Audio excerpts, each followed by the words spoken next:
Siguiendo con el avance que tenemos en química, hoy día nos corresponde hablar acerca de la tabla periódica, ¿ya?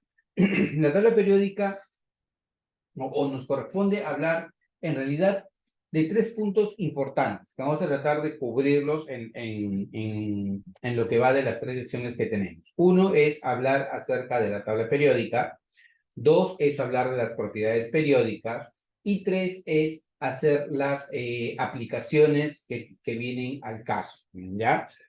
Viendo como tabla periódica, en el examen de admisión no es que te vengan preguntas específicas de tabla periódica, ¿ya? Pero la tabla periódica termina siendo una herramienta que tú la necesitas sí o sí para poder resolver una pregunta de química. Mucho gira en torno de que tú tengas la tabla periódica en la cabeza, que la tengas presente y que sepas qué es un metal, qué es un no metal, si es reactivo, si no es reactivo, si es electronegativo, si no es electronegativo, si se oxida, si se reduce, si es que al final va a formar algún tipo de reacción química con algún otro elemento.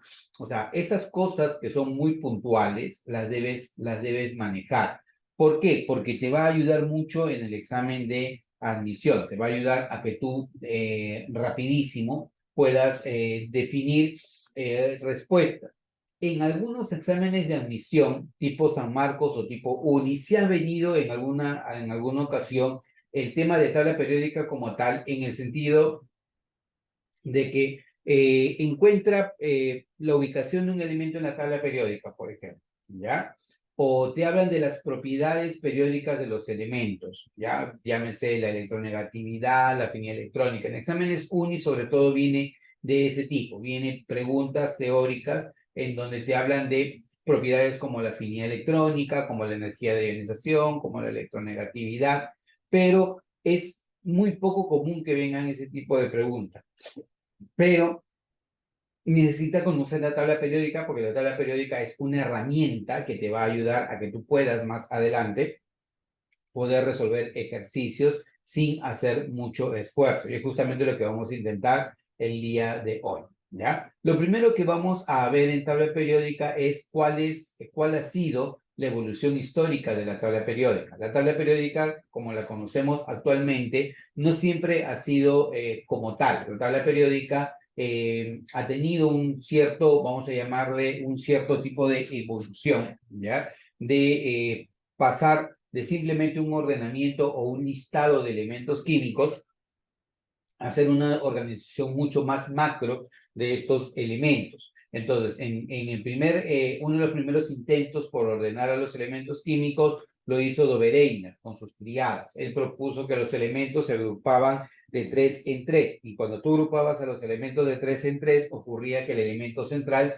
tenía propiedades intermedias entre los extremos. Por ejemplo, imagínate que yo te hablo que tengo una triada formada por 3 elementos. Uno de ellos, por ejemplo, es el litio, el otro es el sodio y el otro es el potasio, ¿ya? ¿Qué particularidad tiene el litio, sodio y potasio? Si tú tienes una tabla periódica en la mano, te vas a dar cuenta que estos señores se encuentran en la misma columna de la tabla periódica. O sea, tú lo vas a encontrar al litio por acá, al sodio por acá y al potasio por abajo. Entonces tienes al litio, tienes por aquí al sodio y tienes por aquí al potasio, ¿ya? ¿Qué particularidad encuentras? Actualmente, los elementos que se encuentran en un mismo grupo, en una misma columna, se parecen químicamente, pero en ese tiempo no se sabía. En ese tiempo se sabía que estos señores se parecían entre sí. ¿Por qué? Porque eran metales, porque eran blandos, porque tenían color gris, porque reaccionaban violentamente con el agua. Se conocía eso. Acuérdate que nosotros no teníamos la tabla periódica actual en ese momento, ¿ya? Estamos hablando de entre el año 1780 y 1849, es antiguísimo. Pero, ¿qué es lo que sí se sabía? Se sabía por lo menos que tenía una tendencia de las masas atómicas. La masa atómica del litio, 7, la del sodio, 23 y la del potasio, 39. Entonces, ¿qué ocurría con estos elementos que formaban un grupo de 3? Ocurría que el elemento central, es decir, el sodio, debería tener propiedades intermedias entre los otros dos, entre los extremos, litio y potasio. Particularmente se cumplía con la masa atómica, porque la masa atómica del sodio terminaba siendo un promedio de los otros dos. Por ejemplo, a 7 le sumo 39. ¿Cuánto es 7 más 39, chicos? 46. 46. Y 46 entre 2, ¿cuánto te da? 23. 23. ¿Y qué termina siendo 23? 23 termina siendo la masa atómica del Sol. ¿Te das cuenta? Entonces, se encontraban estas particularidades no solamente para él, sino se encontraban para muchos otros elementos químicos. ¿Ya? Entonces, por esa razón, a eso se le conoció con el nombre de ley de las triadas. Ahora, pero no parecía lógico de que tú tuvieras que organizar a los elementos químicos de esa manera. Eso quiere decir organizarlos por triadas y por el peso atómico. Entonces, un segundo intento por ordenar a los elementos químicos lo hizo Newlands, ¿ya? Newlands propuso la ley de las octavas. ¿Y qué ocurre en una octava? Hace referencia, por ejemplo, a las notas musicales. Por ejemplo, tú tienes acá do, luego que sigue, re, mi, fa, sol, la y si, ¿no? Do, re, mi, fa, sol, la, si. Y luego de eso que sigue, un do, ¿cierto? Entonces, nuevamente aparece un do, aparece un re y así sucesivamente, ¿ya? Entonces, ordenas a los elementos en grupos de 7 en 7, ¿ya? Pero el octavo elemento se parece al primero, el noveno al segundo, el décimo al tercero y así sucesivamente. Entonces, por esa razón es que a esto se le llamó la ley de las octavas de Newlands, ¿ya? Todo estaba muy bien, ¿ya? Pero había un problema. Cuando tú ordenabas a los elementos en grupos de 7 en 7, según el peso atómico creciente, cuando ibas a la tercera octava, se cumplía. El potasio se parecía al sodio y al litio, correcto. El calcio se parecía al magnesio y al berilio, recontra correcto. Pero cuando me iba al siguiente elemento, que terminaba siendo el escambio, este elemento que aparece por acá, ese elemento no se parecía ni a él ni a él. Entonces, eso trajo abajo el criterio de las octavas. Y este señor, Newlands, fue burlado en su momento porque le decían, oye, ¿cómo puede ser posible que tú creas de que los elementos puedan ordenarse como si fueran notas musicales, que es una burla a la química y todo lo demás? Sin embargo, ¿ya? A pesar de eso, su aporte fue muy bueno, porque gracias a lo que él propone,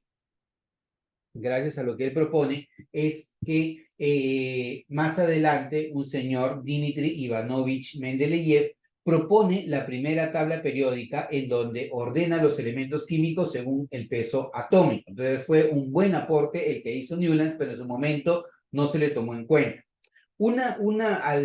Por dato histórico, la tabla periódica pudo haber sido incluso tridimensional, tipo una espiral. Eso lo propuso este señor Alexandre Chankortoev.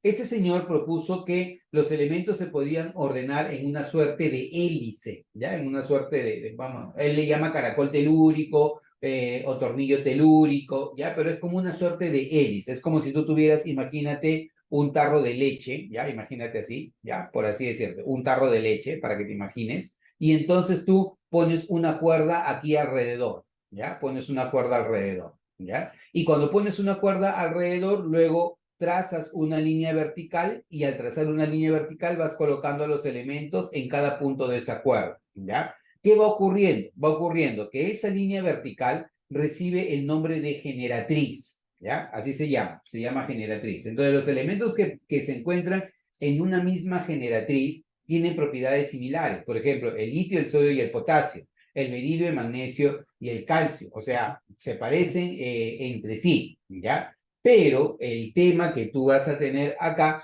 es que no parece lógico de que tú tengas que ordenar los elementos de esa manera, y más los ordenabas de acuerdo al peso atómico creciente. Entonces, fue un buen intento por ordenar a los elementos químicos. Conforme iba pasando el tiempo, se iban conociendo más elementos químicos y se iba conociendo el peso atómico de ellos. Así que eso es muy importante, ¿ya? Ahora, antes del señor Mendeleev, que te lo había comentado inicialmente, aparece Lothar Meyer, ¿ya? Meyer ordenó a los elementos químicos por su peso atómico creciente y por sus propiedades físicas, ¿ya? Meyer ordena los elementos por su peso atómico creciente y por sus propiedades físicas.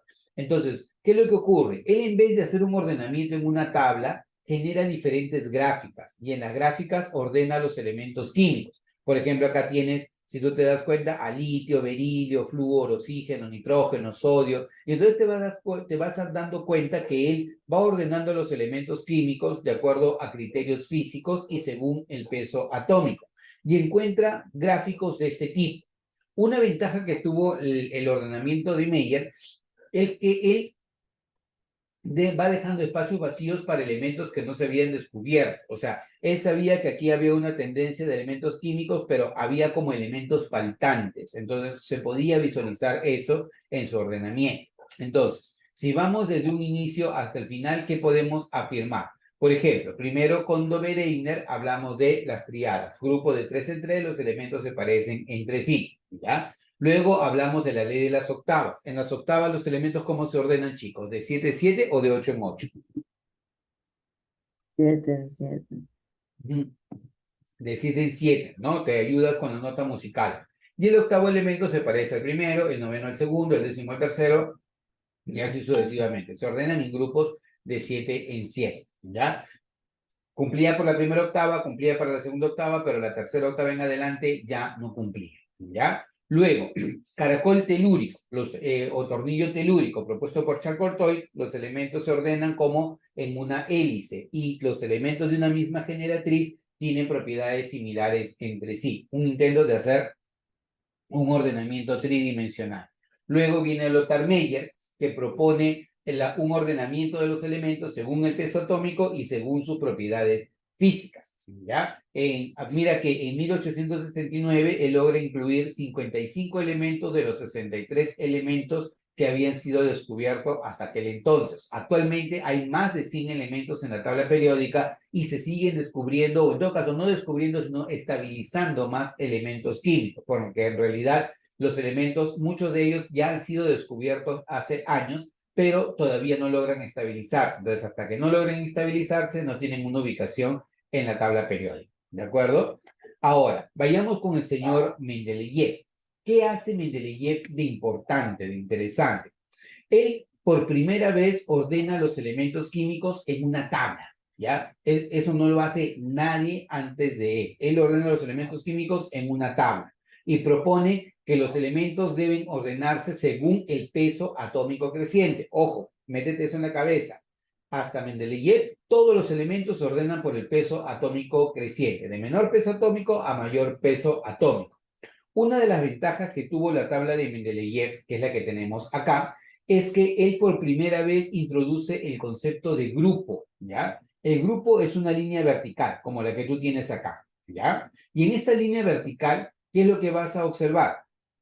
Que los elementos se parecen entre sí, ¿ya? Entonces, ventaja de la tabla de Mendeleev es que por primera vez él coloca a los elementos en esto, que es una tabla, ¿ya? Y en esta tabla ordena los elementos por el peso atómico creciente. Coloca los elementos que se parecen entre sí en un mismo grupo, en una misma columna. Por ejemplo, por acá tienes al litio, al sodio y al potasio, que vimos desde un primer momento son elementos que se parecen mucho entre sí, ¿ya? Entonces, otro punto importante que tiene su tabla periódica es que él logra corregir pesos atómicos que no habían sido calculados correctamente hasta aquel entonces, ¿ya? Él logra hacer eso, él corrige pesos atómicos de elementos que no habían sido bien calculados hasta aquel entonces, con su tabla periódica nada más.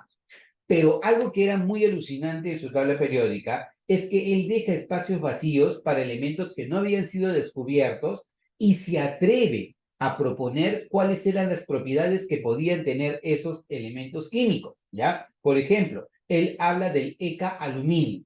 ECA significa el primer elemento después de. Suena grandotote, pero lo puedes relacionar de esa manera. ECA, el primero después de.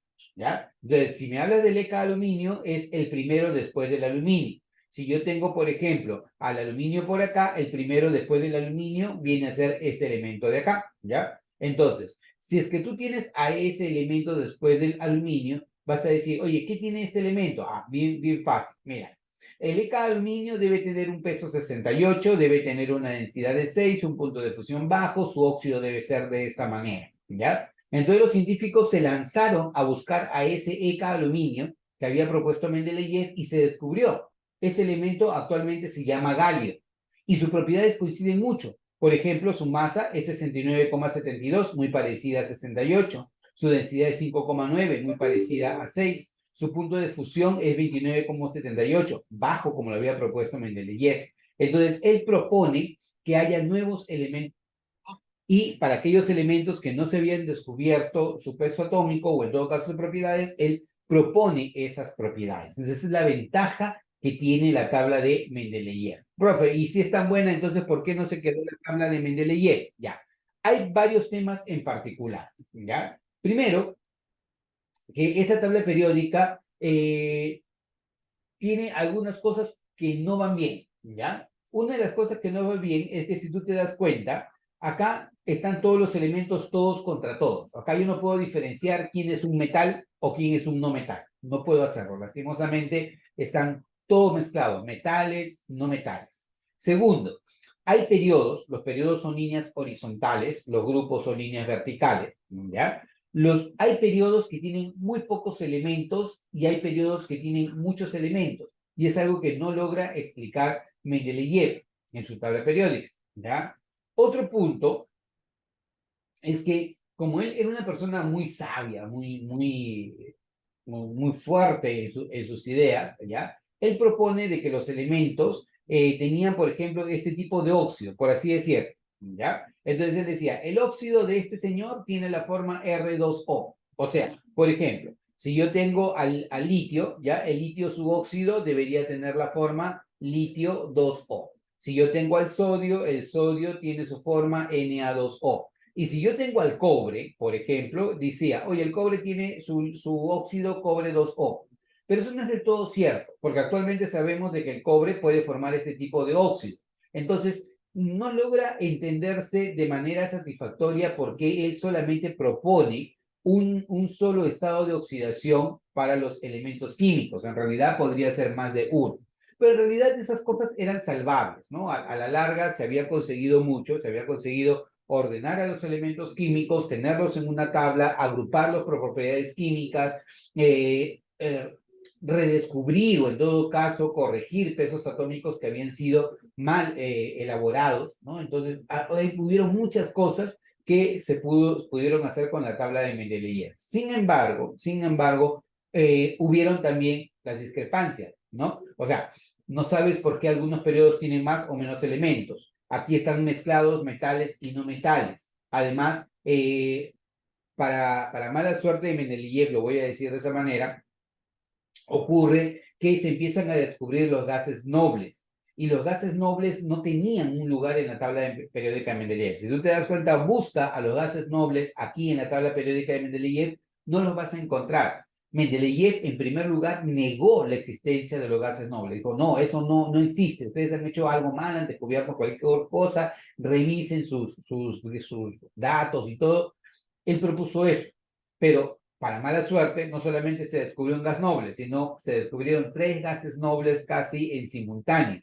Entonces, no había forma de cómo ubicar esos elementos en su tabla periódica. Por lo tanto, una de las formas para poder salvar la situación es que él propuso un nuevo grupo en la tabla que se llamó el grupo cero de la tabla periódica, grupo cero de la tabla periódica, ¿ya? Y en ese grupo cero aparecían los gases nobles. Entonces, por esa razón, algunas veces y por temas históricos, a los gases nobles se les llama elementos del grupo cero de la tabla periódica, porque así es como se lo bautizó Mendeleev, ¿ya? Hasta acá, chicos, ¿alguna pregunta, alguna consulta o algún comentario? ¿Preguntas, consultas, comentarios, chicos? ¿Nada? Ya. Entonces, ahora vamos a pasar a la siguiente parte, que es prácticamente entrar a la tabla periódica actual. ¿Ya? La tabla periódica actual se basa en la ley periódica actual. ¿Ya? Y la ley periódica actual manda de que los elementos químicos se ordenan en forma creciente de su número atómico. O sea, en otras palabras, que las propiedades físicas y químicas de los elementos dependen de su número atómico o su carga nuclear, ¿ya? No dependen del peso atómico como lo había mencionado desde un primer momento Dobereiner hasta Mendeleev. Es más, Mendeleev propone las propiedades físicas y químicas de los elementos son función periódica de su peso atómico, ¿ya? Pero este señor Henry Moseley No, este señor Henry Moseley dice, las propiedades físicas y químicas de los elementos no son una función de su peso atómico, sino de su número atómico. Él haciendo trabajos con rayos X en un tubo de descarga, en un tubo de rayos catódicos, encuentra que existe una relación entre la frecuencia de la radiación de rayos X y el número atómico. O sea, había una relación entre el número atómico de los elementos y las propiedades de los elementos. Por eso él propone esta nueva ley periódica.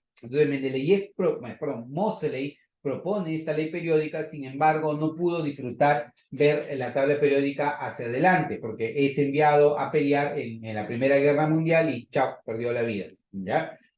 Fallece Henry Moseley, pero nos deja este legado. Las propiedades físicas y químicas de los elementos son función periódica del número atómico. Entonces, en base a eso, es que se empezaron a diseñar diferentes modelos de tabla periódica. Tú vas a internet y vas a encontrar diferentes modelos de esta misma tabla periódica, ¿ya? Sin embargo, esta es la aceptada incluso por la UPAC, por la Unión Internacional de Química Pura y Aplicada. Es un marco bastante interesante, ¿ya? Aquí se ordenan los elementos químicos en forma creciente del número atómico, de menor número atómico hacia mayor número atómico. Particularidades que tiene esta tabla, por ejemplo, ya ordena los elementos por el número atómico, ¿ya? Segundo punto importante, de que hay una diferencia clara entre lo que es un metal y lo que es un no metal.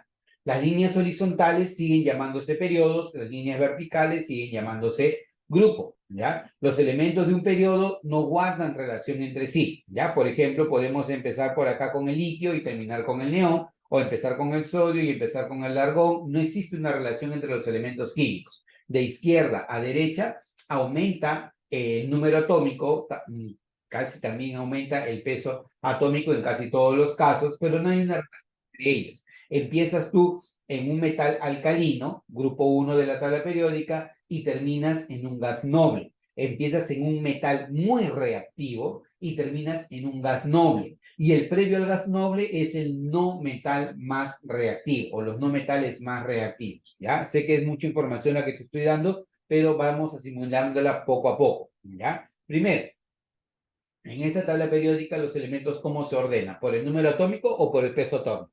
Ayuda. ¿Cómo se ordenan los elementos aquí? ¿Por el número Número atómico o atómico. por el peso atómico? Número atómico. Por el número atómico. Correcto. Las líneas horizontales. ¿Cómo se llaman las líneas horizontales? ¿Periodos o grupos? Periodos. Periodos. Las líneas verticales, ¿cómo se llaman? Grupos. Grupos. En un periodo, los elementos tienen que parecerse entre sí, ¿sí o no? No. No. En un grupo, los elementos se parecen entre sí, Sí.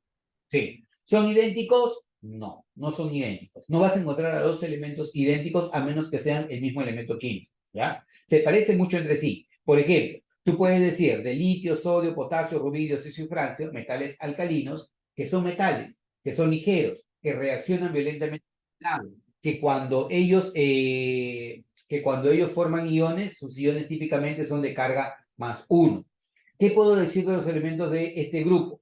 Que ellos son no metales, que son los no metales más reactivos de la periódica. La tendencia de estos señores, de los halógenos, es a formar sales aloideas, por eso se llaman halógenos. El término halo significa sal y geno generador o formador. Por lo tanto, halógeno es formador de sales, ¿ya? Entonces, esa es la particularidad que tienen ellos. Entonces, los elementos en un mismo grupo se parecen entre sí. No son idénticos, pero tienen propiedades muy similares, ¿ya? Ahora, en la tabla periódica hay más de 100 elementos químicos. Vamos a ver algunas propiedades importantes que podemos encontrar en la descripción de esta tabla. Por ejemplo, hay dos grandes familias. La familia A, llamados elementos representativos, y la familia B, llamados elementos de transición. Ojo, importante. Familia A, elementos representativos. Familia B, elementos de transición.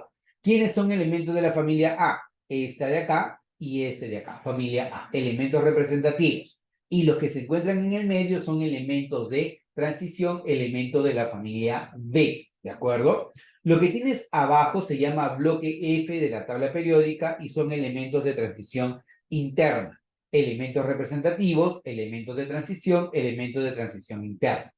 Para comprender mejor esto, tú puedes separar a la tabla periódica en bloques, ¿ya? 4 bloques. El bloque S, el bloque P, el bloque D y el bloque F. S, P, D y F.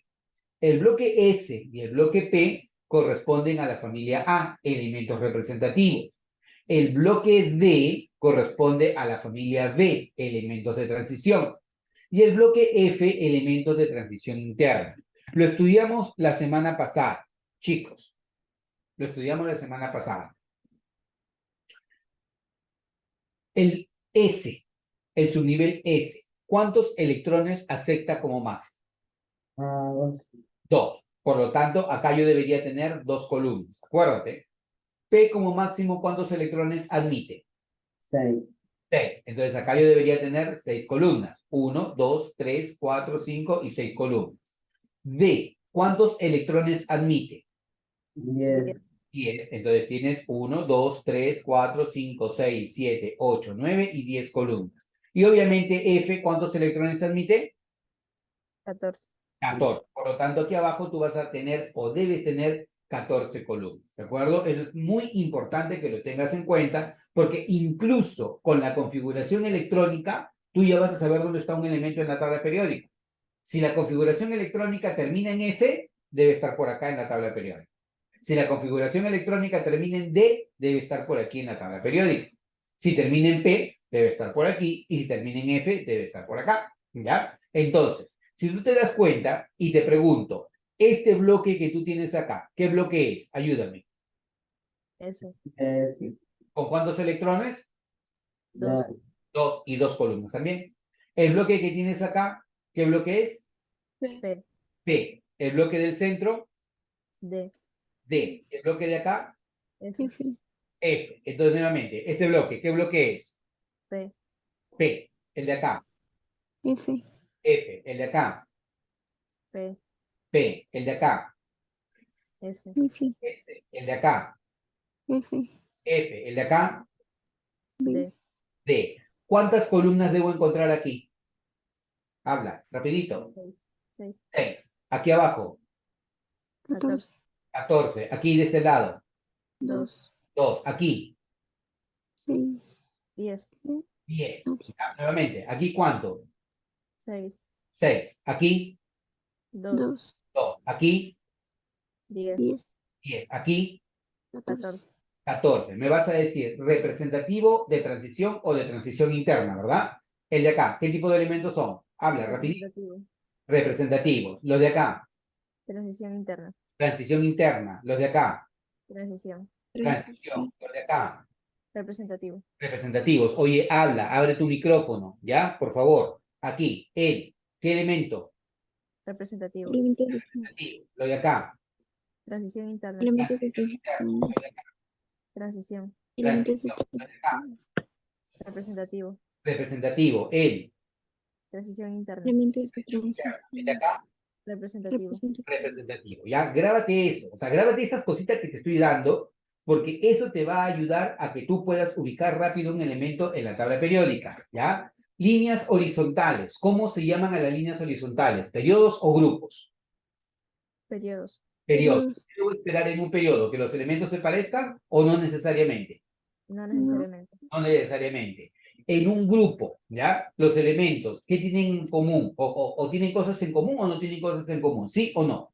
Sí tiene. sí, Sí tienen cosas en común. Importante. ¿Cuántos periodos tiene tu tabla periódica actualmente? Tiene 7 periodos. Cuenta, mira, periodo 1, 2, 3, 4, 5, 6 y periodo 7. ¿Ya? Profe, este es el periodo 8 y el periodo número 9, no, papá lindo. Esto no es el periodo 8 ni es el periodo número 9. Esto corresponde a los lantánidos y a los actínidos. Este elemento que tú ves acá, estos elementos que tú ves aquí, ¿ya? Lantánidos o actínidos, o este bloquecito debería estar acá. Pero si nosotros colocamos ese bloque ahí, lo que pasaría es que tu tabla periódica tendría esta forma. Sería así, luego sería por acá, y luego sería por acá, así.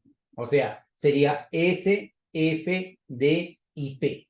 Así de esa manera. Así sería tu tabla periódica. Pero como estos elementos no se utilizan, me lo llevo abajo. ¿ya? Entonces caen acá.